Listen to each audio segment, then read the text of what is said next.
70-এর দশকের মাঝামাঝি বাংলাদেশ তখন এক গভীর সংকটকাল পার করছিল।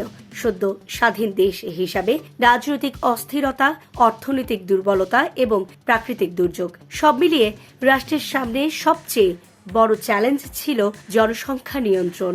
জনসংখ্যা দ্রুত বাড়তে থাকায় নীতি নির্ধারকদের মধ্যে এক ধরনের উদ্বেগ তৈরি হয়, কারণ সীমিত সম্পদ দিয়ে এই বিপুল জনগোষ্ঠীর চাহিদা পূরণ করা প্রায় অসম্ভব হয়ে উঠছিল।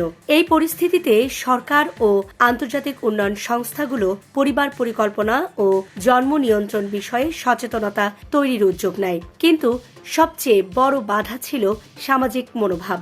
জন্ম নিয়ন্ত্রণ নিয়ে প্রকাশ্যে কথা বলা তখনকার সমাজে ছিল প্রায় নিষিদ্ধ বিষয়, লজ্জা ও সংকোচে মোড়ানো একটি ট্যাবু। ট্যাবু ভাঙার জন্যই শুরু হয় এক ধরনের কৌশল, গণমাধ্যম ভিত্তিক প্রচারণা। রেডিও, টেলিভিশন এবং পত্র পত্রিকায় জন্ম নিয়ন্ত্রণ সামগ্রীর বিজ্ঞাপন প্রচার শুরু হয়। কিন্তু শুরু থেকেই এসব বিজ্ঞাপন রক্ষণশীল সমাজে তীব্র প্রতিক্রিয়া সৃষ্টি করে। অনেক পরিবার বিজ্ঞাপন শুরু হলেই টেলিভিশন বন্ধ করে দিত। কেউ কেউ শিশুদের সামনে এসব প্রচার দেখাতে অস্বস্তি বোধ করতেন। এই সময়েই এক নতুন সামাজিক বিপণন কর্মসূচি চালু হয়, যার লক্ষ্য ছিল জন্ম নিয়ন্ত্রণ সামগ্রী সাধারণ মানুষের কাছে সহজলভ্য করা এবং একই সঙ্গে এই বিষয়ে সামাজিক গ্রহণযোগ্যতা তৈরি করা।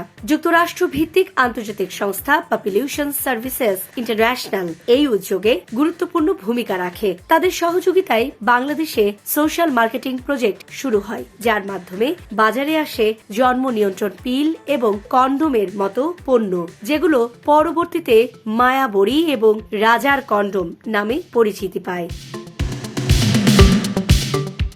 এই প্রচারণার জন্য বিজ্ঞাপন নির্মাণের দায়িত্ব পায় রামেন্দু মজুমদারের বিজ্ঞাপনী সংস্থা বিটপি। তখনকার পরিস্থিতিতে সবচেয়ে বড় সমস্যা ছিল বিজ্ঞাপনের জন্য মডেল খুঁজে পাওয়া, কারণ জন্ম নিয়ন্ত্রণ পণ্যের বিজ্ঞাপনে কাজ করতে কেউ প্রকাশ্যে আগ্রহী ছিলেন না। সামাজিক চাপ এবং সম্ভাব্য সমালোচনার ভয়ে অনেকেই দূরে থাকতেন। ঠিক সেই সময় ঢাকার চলচ্চিত্র অঙ্গনে ছোট ছোট চরিত্রে কাজ করে পরিচিতি হওয়ার চেষ্টা করছিলেন এক তরুণী, যার নাম ছিল রেনু। তখন তিনি রাজবাড়ী থেকে এসে ঢাকায় নিজের জায়গা তৈরি করার স্বপ্ন দেখছিলেন। সিনেমার নায়িকা হওয়ার স্বপ্ন নিয়েই তার যাত্রা শুরু হয়েছিল, কিন্তু বাস্তবতা তাকে বিজ্ঞাপনের জগতে নিয়ে আসে। রেনুকে যখন মায়াবরী নামের জন্ম নিয়ন্ত্রণ পিলের বিজ্ঞাপনের জন্য প্রস্তাব দেওয়া হয়, তিনি ততটা সামাজিক বাস্তবতা বুঝে উঠতে পারেননি। তার কাছে এটি ছিল কেবল একটি অভিনয়ের সুযোগ। তিনি রাজি হয়ে যান এবং সেই সিদ্ধান্তই তার জীবনের মোড় ঘুরিয়ে দেয়।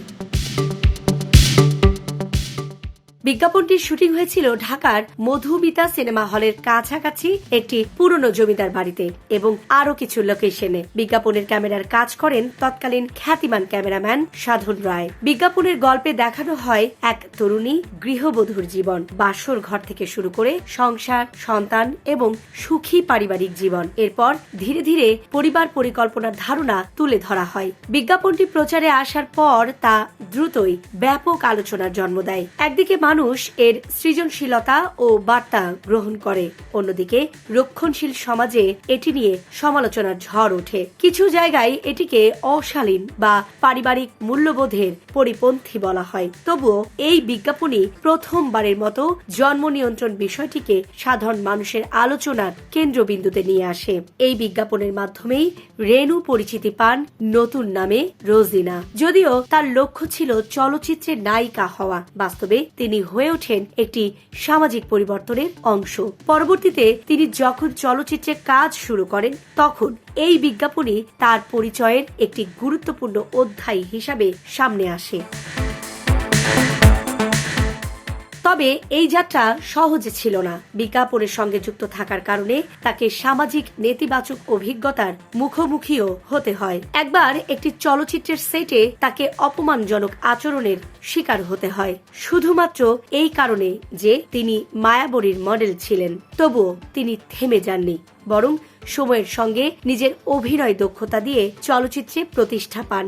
তিনি অনুরোধও করেছিলেন বিজ্ঞাপনটি যেন না দেখানো হয়, কিন্তু বিজ্ঞাপনটি এতটাই আলোচিত ছিল যে পেছনে ফিরে তাকানোর সুযোগ ছিল না। মায়াবরীর যে প্যাকেটটি তখন বাজারজাত করা হয়েছিল তার গায়েও রোজিনার ছবি ব্যবহার করা হয়েছিল।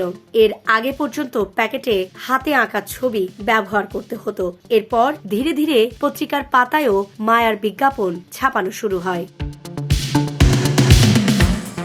এই পুরো সামাজিক পরিবর্তনের পেছনে শুধু বিজ্ঞাপনই নয়, ছিল একটি বড় সাংস্কৃতিক কৌশল। সরাসরি জন্ম নিয়ন্ত্রণের কথা না বলে পরিবার পরিকল্পনাকে ছোট পরিবার, সুখী পরিবার ধারণার মাধ্যমে উপস্থাপন করা হয়।